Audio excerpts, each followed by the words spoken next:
នោះគឺមានជនរងគ្រោះម្នាក់លោកឧត្តមសេនីយ៍រស់ស្រៀងមិនបានបញ្ជាក់ថាជនរងគ្រោះរូបនោះជានរណានោះឡើយប៉ុន្តែត្រូវបានគេស្គាល់ថាជាអង្គការលីហាថៅកែលក់រថយន្តដល់ល្បីឈ្មោះម្នាក់លោកត្រូវបានជនបរទេសស្បែកខ្មៅ5នាក់លួងលោមថាពួកគេមានប្រាក់ដុល្លារជាច្រើនលានដុល្លារប៉ុន្តែមិនអាចចាយបាននោះទេនោះត្រូវតែយើងយកប្រាក់ដុល្លារពិតប្រាកដមកលាងជាមួយម្សៅគីមីម្យ៉ាងរួមគ្នាជាមួយនឹងប្រាក់ដុល្លារប្រឡាក់ទឹកក្នុងនោះទើបអាចក្លាយជាប្រាក់ដុល្លារពិតប្រាកដឲ្យអាចចាយបានពេលនោះពួកយើងនឹងចែកគ្នា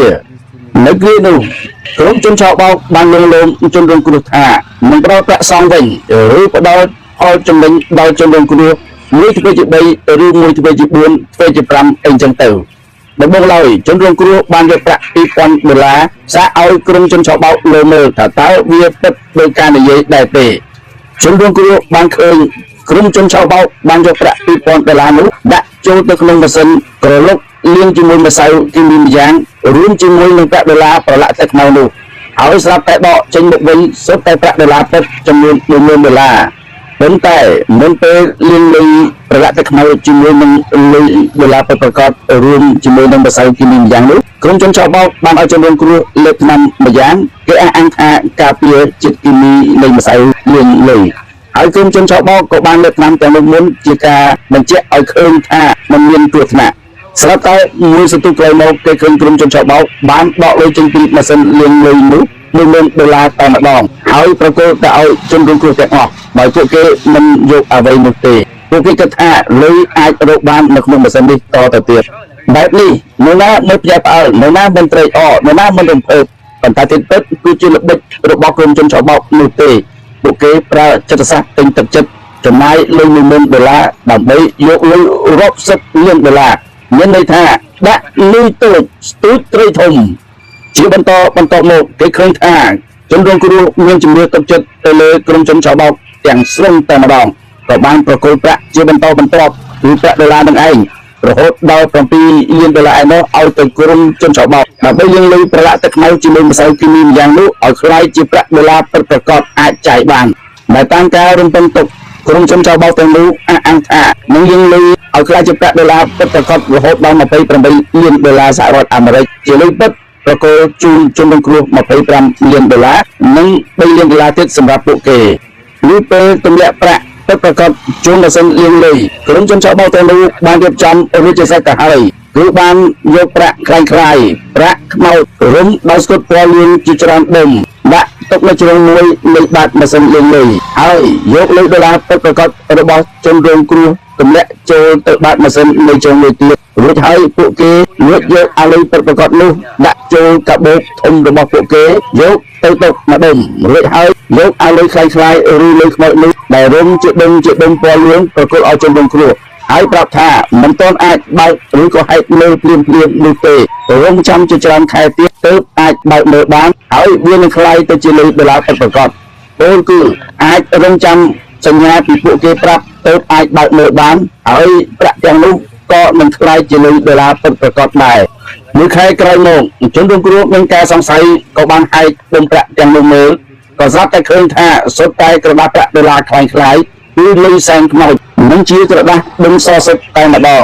ពុទ្ធោទម្រាំដឹងខ្លួនគឺចាញ់បោកគេអស់ប្រាក់$7 លានទៅហើយក្រោយមកក៏ប្តឹងកងរាជអាវុធហត្ថឲ្យជួយអន្តរាគមន៍ស្វែងរកចាប់ខ្លួនជនស្បែកខ្មៅទាំងនោះហើយសមត្ថកិច្ចក៏បានប្រឹងប្រែងស្វែងរកគាត់ខ្លួនបានជនស្បែកខ្មៅ2នាក់ដែលបានប្រព្រឹត្តអំពើឆោបោកនេះនឹងត្រូវបានកសាងសំណុំរឿងបញ្ជូនទៅតុលាការដើម្បីផ្តន្ទាទោសតាមនីតិវិធីច្បាប់រីឯបព្វពួកជនសង្ស័យដែលនៅសេសសល់ទៀតនោះសមត្ថកិច្ចកំពុងស្រាវជ្រាវស្វែងរកចាប់ខ្លួនជាបន្តបន្ទាប់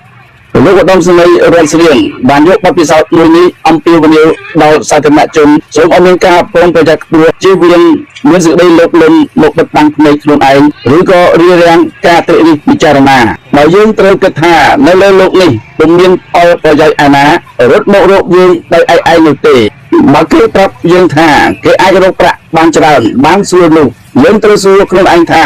ចុះហេតុអ្វីគេមិនរកទុកដាក់ខ្លួនឯងគេទៅចាំបាច់អ្វីមកឲ្យយើងឲ្យទៅដណ្ដើមយកលៀបរបស់គេយ៉ាងដូច្នោះ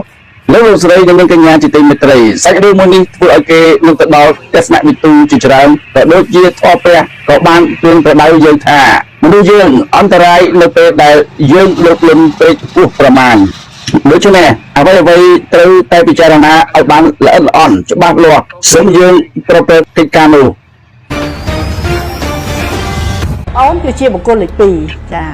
បុគ្គលលេខ2បើយើងមើលមកក្នុងនេះវាគ្រាន់តែសាមញ្ញទេចាយើងសាមញ្ញវាលំបាកនៅក្នុងការសម្រេចចិត្តអវិជ្ជមានយើងសម្រាប់បងប្អូនដែលមិនទាន់ស្គាល់ខ្លួនឯងច្បាស់រកស៊ីមានបញ្ហានឹងការធ្វើការជាមួយអ្នកដទៃមិនចុះសម្រុងគ្នានិងចង់អភិវឌ្ឍសេដ្ឋកិច្ចរបស់ខ្លួនអាចធ្វើការគុនគូជាមួយនឹងលោកជំទាវផ្ទាល់តាមក្បួន Napoleon Hill លោកអ្នកនឹងទទួលបានដឹងអំពីការតម្រង់ផ្លូវជីវិតប្រាប់ពីអត្តចរិតនិងការប្រែឧបនិស្ស័យរបស់អ្នករោគជំងឺដែលត្រូវប្រយ័ត្ននិងជំងឺដំណពូជធាតុដែលខ្វះពណ៌ដែលត្រូវប្រើលើករិស័យមុខរបរដែលស័ក្តិសមនិងធាតុកំណើតរបស់លោកអ្នក SV ហ៊ុនស៊ុយនាំជីវិតទៅរកភាពកុំកើនទំនាក់ទំនងមកឥឡូវនេះដើម្បីស្គាល់ខ្លួនឯងតាមរយៈហ៊ុនស៊ុយកិច្ចផុតពីភាពបរាជ័យនៅក្នុងជីវិត Okay, you can see the numbers. There are different numbers. See the numbers. This is the original. See different number. Different numbers. So this is the business. This any exchange, any bank, no problem. So, my friend, if you are ready, we can do this business. I have 10 million like this negative. So you see the process. This is how we can work. I bring all the chemicals with the negative. You come with originals. We work and we share. You have 30%, I have 70%.